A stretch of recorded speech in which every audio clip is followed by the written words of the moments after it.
Je suis en compagnie de Aude Winsrich, directrice de la stratégie innovation chez EDF, le géant énergéticien. Qu'est-ce que ça veut dire innovation pour EDF ?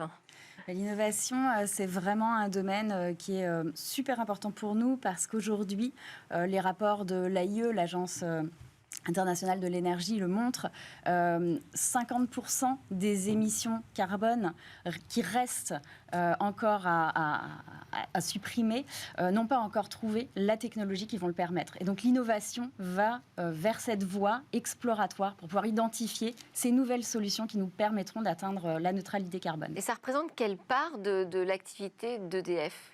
Alors, la part innovation. L'innovation, on va dire qu'il y a l'innovation incrémentale. C'est-à-dire l'innovation incrémentale, c'est l'innovation qui est faite au niveau des métiers. Comment est-ce qu'on optimise le quotidien ? Ça peut créer énormément de valeur. Et puis ensuite, on a l'innovation qui est très exploratoire, qui est beaucoup plus en rupture. Dont vous êtes en charge. Voilà, dont on est en charge. Et là, c'est une petite partie, c'est une petite équipe, mais finalement qui peut avoir des impacts à long terme assez importants. Alors, c'est vous qui avez déployé l'utilisation de l'intelligence artificielle dans le groupe. Votre parcours vous y a amené, forcément, puisque vous êtes docteur en intelligence artificielle, traitement automatique des langues de l'Université Paris-Sorbonne, avec un prisme sciences sociales important. Et vous entrez au départ chez EDF pour une mission de conseil en IT. Vous travaillez en fait sur le planning des vacances du groupe, qui ne doit pas être une mince affaire. Oui, exactement. En fait, j'ai un parcours qui est très lié entre la technologie et l'humain. Comment est-ce qu'on peut mettre vraiment la technologie à disposition de l'humain, mais pour apporter vraiment une valeur ajoutée. Et donc, je suis rentrée effectivement chez EDF, au niveau du comité d'entreprise d'EDF, pour pouvoir repenser un petit peu toute cette organisation de l'IT autour de la gestion des vacances. Donc c'est vrai que c'est un petit sujet, mais avec énormément de tech, énormément de complexité et une dimension humaine et organisationnelle très forte.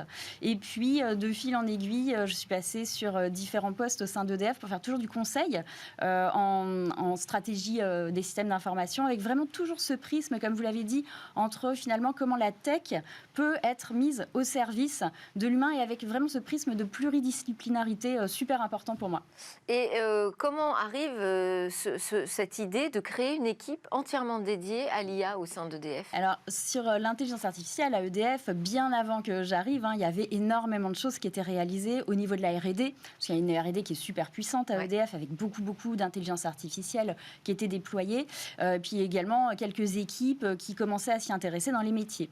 Et l'idée a été de se dire, au niveau de l'opérateur IT, donc l'opérateur IT vraiment qui va pouvoir déployer très largement des systèmes d'information, comment est-ce qu'on pourrait intégrer l'intelligence artificielle pour apporter cette valeur ajoutée au niveau des différents métiers, avec une dimension, moi que j'ai trouvé passionnante, de comprendre les enjeux des métiers, de vraiment savoir quels étaient leurs besoins et du coup d'aller trouver la solution d'IA qui pouvait leur servir au mieux. Et là, à ce moment-là, on est en 2017. Ouais, donc 2017. Finalement, c'est assez précoce de dire on va créer une entité dédiée à 100% à l'IA. Donc vous créez cette entité, vous la managez, vous devenez directrice de programme d'intelligence artificielle. Quel est votre regard aujourd'hui sur l'arrivée de ces IA génératives, sur l'utilisation de ChatGPT maintenant dans le monde du travail, de l'entreprise ? Alors, je vais vous donner mon avis qui est très personnel et aussi très en lien avec d'autres activités que je peux avoir par ailleurs. Je participe au COMEX de Laboria, qui est un dispositif qui a été mis en place également par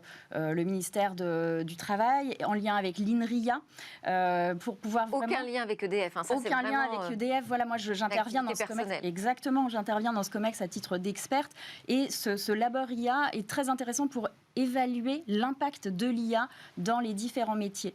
Et donc voilà, je veux dire, c'est super intéressant d'avoir aussi cette dimension, encore une fois, très pluridisciplinaire, très systémique, pour pouvoir étudier les impacts. Et les questions que posent aujourd'hui ces IA génératives, cette diffusion d'un seul coup massive avec ChatGPT, par exemple, entre toutes les mains, avec toutes les dérives, évidemment, qu'on commence à voir.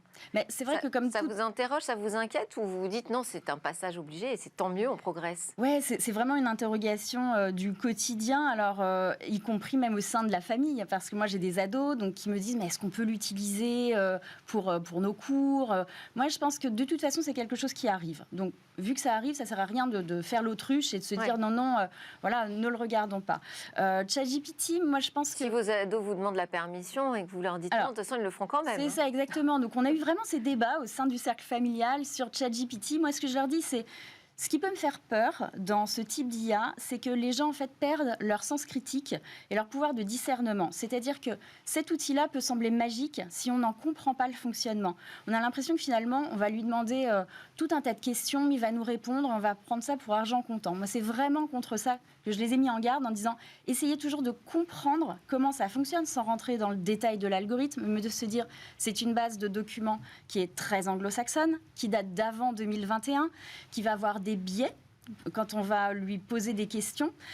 Et tout ça, il faut avoir ce sens critique quand ChatGPT va répondre pour se dire est-ce qu'en fait, cette réponse, j'imagine qu'elle est totalement vraie?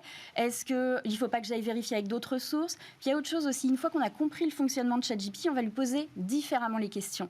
Et là, on peut l'interroger de façon très spécifique. Alors, il y a toute une expertise qui se développe sur le prompting engineering, qui est super pertinente. Et là, on peut avoir une expertise et de nouveaux types même de métiers, de compétences à développer pour savoir interroger cette base documentaire qui est ultra riche. Bon, alors ça, c'est un sujet maintenant dont vous vous occupez plus au sein du groupe EDF, mais j'imagine qu'il fait partie des déploiements. Vous êtes à la tête de la stratégie innovation, c'est-à-dire que vous fixez un cadre. Comment est-ce que vous définissez les grands axes, les grands sujets sur lesquels vous allez travailler? Alors, c'est vrai que la stratégie d'innovation va fixer ce cadre, mais en conservant vraiment une liberté au niveau des métiers. Chaque métier va avoir ses propres enjeux, va avoir sa volonté d'innover. Et nous, ce qu'on va faire, c'est qu'on va proposer un cadre dans lequel les métiers vont pouvoir déployer leurs enjeux d'innovation, leur ambition d'innovation. Alors, ce cadre-là, comment est-ce qu'on l'a déployé ? On a beaucoup travaillé avec déjà les métiers en interne pour comprendre quels étaient leurs enjeux, quelles étaient leurs ambitions, en quoi l'innovation pouvait venir les servir. On a également beaucoup travaillé avec la stratégie groupe, la R&D bien sûr, mais aussi avec beaucoup d'externes, experts externes de tout domaine pour pouvoir capter les tendances technologiques, bien sûr, mais aussi les tendances sociétales. Et on a vraiment mis un point d'effort à aller chercher toutes ces évolutions de la société, comprendre comment le monde bouge pour pouvoir ensuite venir s'en inspirer. Et donc ce cadrage, il va proposer 6 grands axes d'innovation prioritaires dans lesquels on se dit, bah voilà, on va déployer nos efforts dans ces axes-là. Et on a défini également un portefeuille de sujets. Alors quels sont ces axes, juste pour qu'on ait une idée un peu concrète? Alors on a 3 axes qui sont très cœur de métier. Assez classique, on va dire pour nous. Un axe autour de tout ce qui est solutions et services de la décarbonation, mais on a mis beaucoup l'accent sur l'innovation qui permettrait d'avoir un accès à ces solutions et services facilités. Un axe autour de l'optimisation de la performance de nos moyens de production et de stockage, et un axe sur le développement des nouveaux moyens de production. Et puis après, on a 3 axes qui sont beaucoup plus exploratoires. Un axe sur tout ce qui est système d'énergie décentralisé. Un autre axe autour de la capture et la compensation carbone. Et puis un autre qu'on apprécie particulièrement dans l'équipe autour des tendances sociétales. Comment ces tendances peuvent venir inspirer le reste de nos sujets, de nos projets. C'est-à-dire, quel rapport avec un groupe énergéticien? Nous, on se dit, un énergéticien, bien sûr, il va produire de l'énergie, il va fournir de l'énergie. C'est pas que la technologie. On a des clients, le monde bouge, il y a une culture d'entreprise. Et être à l'écoute de toutes ces tendances de la société nous permet finalement de rester dans le jeu, de pouvoir évoluer aussi. Par exemple, les nouveaux modes de travail, ça va le fait qu'on soit plus à distance, les événements qui se font en mode hybride, qui demandent des nouveaux moyens énergétiques. Ça peut être c'est de cet ordre-là? Ouais, c'est ça. Il y a 3 ans, par exemple, 2 ans maintenant, on avait commencé à regarder tout ce qui est autour de la sobriété, par exemple, en se disant, c'est peut-être une tendance qui va arriver.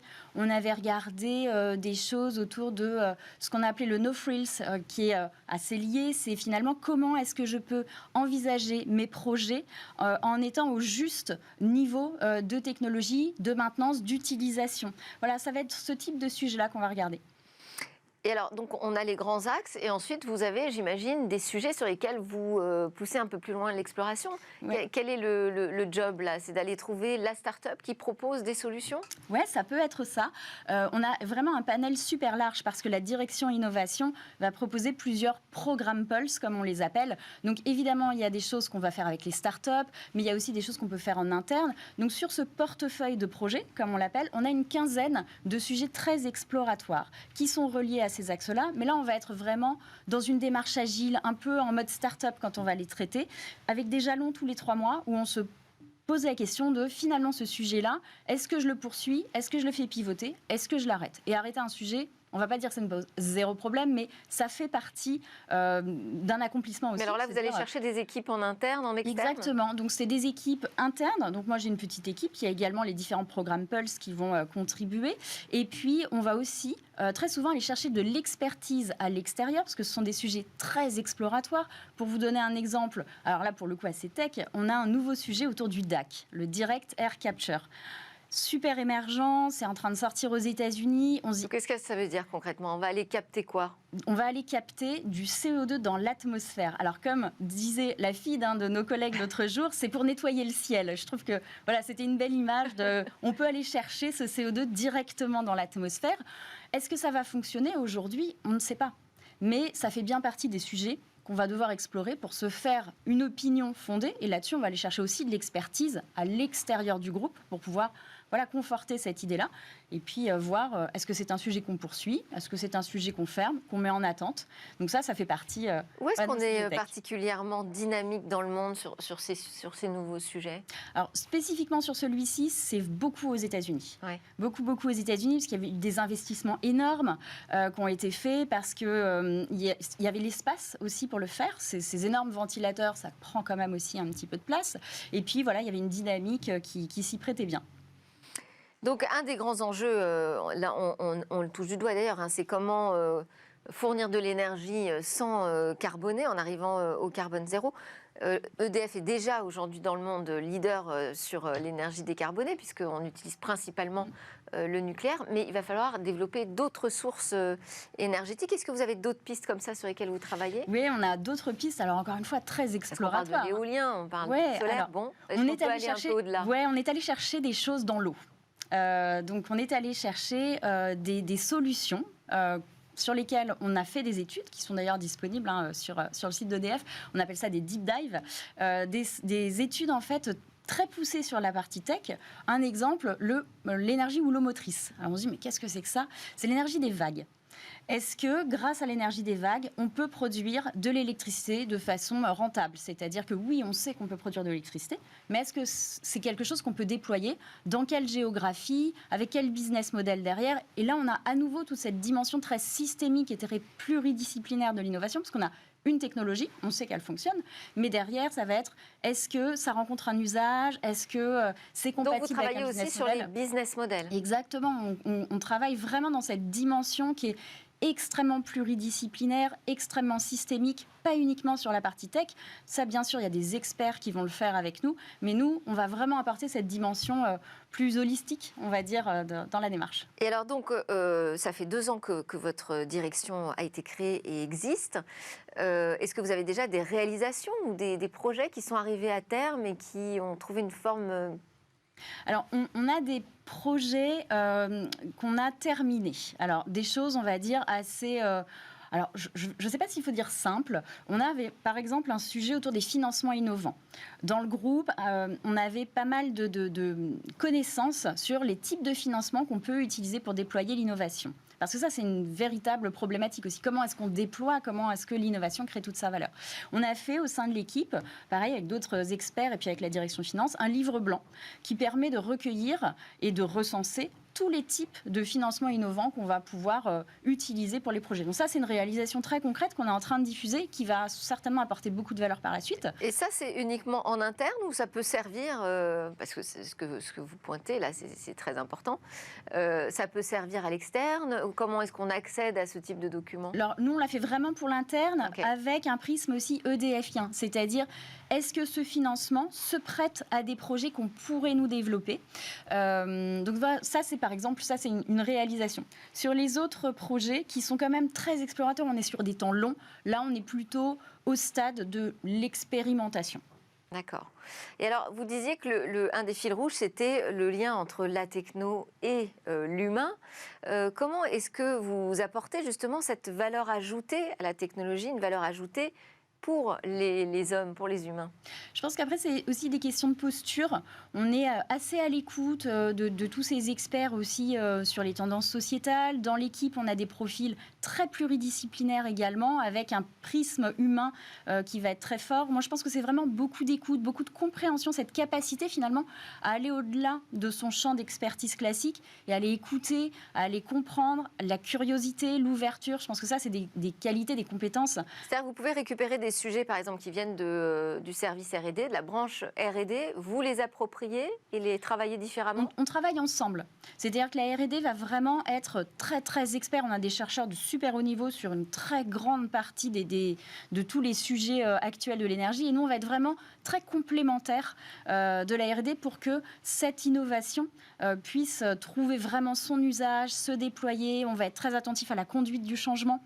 Ça, c'est vraiment des choses auxquelles on fait très, très attention dans l'équipe. Donc ça, c'est la partie sciences sociales, en fait. C'est Ouais. comment cette techno qui sort de la R&D peut être adaptée aux besoins des métiers chez EDF. Comment est-ce que vous qualifieriez aussi votre lien avec l'écosystème extérieur, des startups, des deep tech? Alors, on travaille beaucoup également avec des startups à plusieurs niveaux. Des startups déjà dans lesquelles le Corporate Ventures pourrait investir. Donc, on a Pulse Ventures, une équipe de la direction innovation qui va investir dans des startups qui permettent d'apporter une expertise complémentaire au groupe. Il y a eu un investissement, par exemple, l'année dernière dans Carbonate qui permet la carbonatation et donc du coup, grâce à de l'économie circulaire, de récupérer des résidus d'industriels, le mixer avec du CO2 pour en faire des granulats qu'on va réutiliser dans le bâtiment. Ça, par exemple, c'est une expertise qu'on n'avait pas en interne. Ça colle complètement à notre raison d'être. Et du coup, voilà, investissement dans cette start-up pour pouvoir faire des belles choses derrière. Mais ça, c'est la direction de l'innovation. C'est pas la stratégie. En fait, dans la direction de l'innovation, on a la stratégie, on a le Corporate Ventures, on a plusieurs équipes avec lesquelles, du coup, on travaille au quotidien. Et puis après, on a aussi Pulse Connect, qui là va être une entité toujours de la direction innovation avec laquelle on travaille énormément, qui va connecter les différents besoins des métiers avec l'écosystème des startups dans le but de faire des partenariats, d'essayer de passer à l'échelle plus rapidement. On va aller chercher des briques qui existent à l'extérieur aussi du groupe pour pouvoir booster, accélérer toute l'innovation interne. Et vous pouvez être force de proposition pour apporter de nouvelles startups dans ces accélérateurs? Oui, nous, en fait, on apporte nos sujets du cadrage stratégique qu'on co-construit avec les autres. Donc, nos 15 sujets, on les travaille avec les métiers, avec la R&D, avec la stratégie du groupe. Puis ensuite, on va aussi les travailler avec ces dispositifs Pulse qui vont venir prêter main forte en fonction des sujets. Alors, vous avez parlé d'un de vos engagements personnels au sein de Laboria. Il y en a un autre, c'est celui de la mixité. Parce que on m'avait confié, quand on a préparé cette émission, que dans votre équipe intelligence artificielle, vous étiez à 50-50 hommes-femmes. Oui, alors on était à 50-50 hommes-femmes, et puis en intelligence artificielle... Sans y avoir vraiment pensé en amont. Non, c'était pas un fait exprès, mais je pense qu'après, ça fait partie peut-être de ma façon de manager et puis de construire les équipes, alors qu'à l'époque, il y avait 14% de femmes dans l'intelligence artificielle. Et donc, j'avais posé la question mais comment se fait-il finalement que cette équipe... Enfin, qu'est-ce qui fait que vous avez postulé ? Et elle m'avait répondu finalement le fait que moi je sois une femme, ça les avait décomplexées, elles avaient osé. Et puis ensuite, ça fait boule de neige parce qu'on pratiquait le co-recrutement, comme on le pratique d'ailleurs toujours dans notre équipe actuelle. Et du coup, que d'autres femmes puissent aussi faire passer les entretiens, ça permet ça permet Donc, cette ouverture. Sans fixer d'objectifs, de contraintes, de quotas, vous nous dites que c'est possible déjà quand on met 1-2 femmes dans un service? Alors, sans généraliser, en tout cas, je peux dire par rapport à ma propre expérience, ça a été possible et ça s'est fait assez naturellement. En fait, moi, les engagements que j'ai, c'est aussi au niveau du collectif Énergie Mixité, qui est un collectif très actif au sein d'EDF. Et ça va au-delà même de la parité homme-femme. C'est aussi ce côté diversité dans les équipes. La diversité dans l'innovation, c'est quelque chose qui est fondamental. Ça permet d'éviter autant que possible d'avoir des biais. Ça permet d'avoir des profils complémentaires. Donc, diversité, ça peut être de culture, ça peut être par rapport aux études qu'on a pu faire, ça peut être des façons de penser. C'est aussi ce côté homme-femme. Et ça peut être générationnel. Et donc, voilà, je pense que ces engagements-là sont très importants, d'autant plus quand on est dans l'innovation et qu'on construit les systèmes de demain. Absolument, et d'ailleurs ça va être le sujet qui suit juste après votre grande interview, on va s'intéresser à la diversité. Je voulais terminer avec vous sur l'interview express, quelque chose d'un petit peu plus personnel si vous le voulez bien. Quels sont vos rêves, Aude ? Moi je rêve d'un monde un peu... de construire des nouveaux récits souhaitables qui nous permettent d'aller vers un monde totalement décarboné, mais un monde où on ne le prend pas sous forme de contrainte. Voilà, d'avoir ce récit, ces nouveaux récits qui se mettraient en place. Non punitif. Exactement, qui donnent envie. Et vos peurs ? Ma peur, alors là, en travaillant sur les tendances émergentes de 2023, Oui. Une tendance qui m'a fait peur, c'est ce repli sur soi, mais à tous les niveaux. C'est-à-dire au niveau des entreprises, des équipes des entreprises, au niveau des États.